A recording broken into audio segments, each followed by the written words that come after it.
No entanto, o homem jamais conseguiria pagar, ou... Tá bom. No entanto, o homem jamais Eita, ferro. No entanto, o homem jamais conseguiria punir... Eita.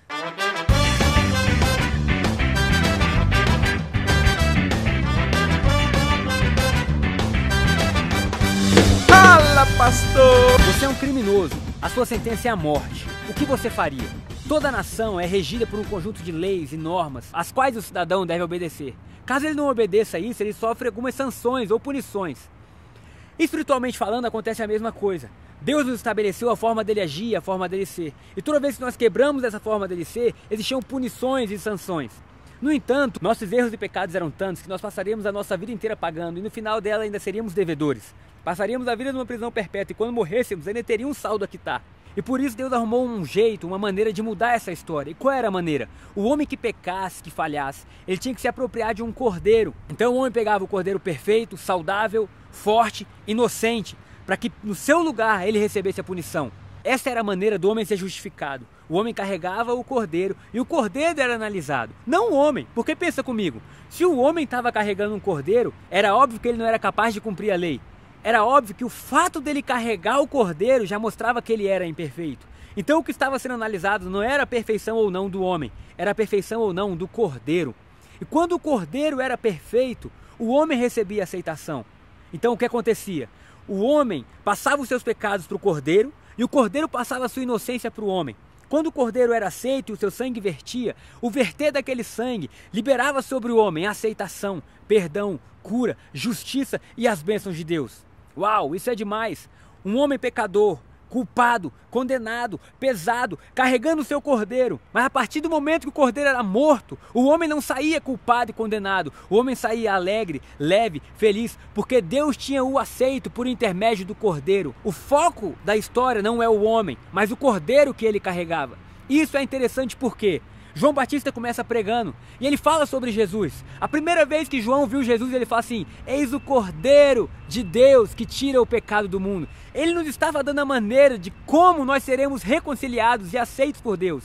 E essa maneira não é mostrando a Deus: olha Deus, eu fiz isso de bom, eu fiz aquilo de ruim. Não é no nosso próprio esforço. Porque entenda, se dependesse da gente, nós nunca receberíamos a justiça de Deus. Nós sempre seríamos achados abaixo da média. No entanto, quando nós estamos carregando o cordeiro, tudo muda na nossa vida.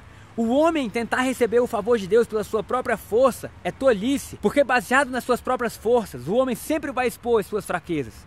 Então João vem e anuncia Jesus como o Cordeiro de Deus que tira o pecado do mundo. O anjo Gabriel, quando apareceu para Maria, antes de Jesus nascer, falou para ela assim: Maria, você vai gerar uma criança, e o nome dessa criança vai ser Jesus, e ele vai salvar o povo dos seus pecados. Por que isso é interessante? Porque nós olhamos a vida de Jesus, e quando olhamos a vida de Jesus, nós vemos um homem bom, um homem santo, um homem puro, um homem que andou por todas as partes fazendo bem, curando as pessoas, amando as pessoas, levantando, enfim. Jesus não era merecedor da cruz, nós éramos merecedores da cruz, mas por ser o Cordeiro, ele toma o nosso lugar e carrega os nossos pecados. De fato, o castigo que nos traz a paz estava sobre ele. Se hoje nós podemos estar em paz com Deus, é porque um cordeiro morreu no nosso lugar, um cordeiro puro, um cordeiro inocente, um cordeiro santo, que carregou os nossos pecados, carregou as nossas falhas. Todos os nossos pecados, todas as nossas falhas estavam sobre eles, e o castigo que hoje nos traz a paz, ele carregou. Na cruz, quando o sangue dele verteu, liberou perdão e aceitação sobre nós. Mas mais do que isso, Jesus não só carrega os nossos pecados, como nos entrega a sua justificação.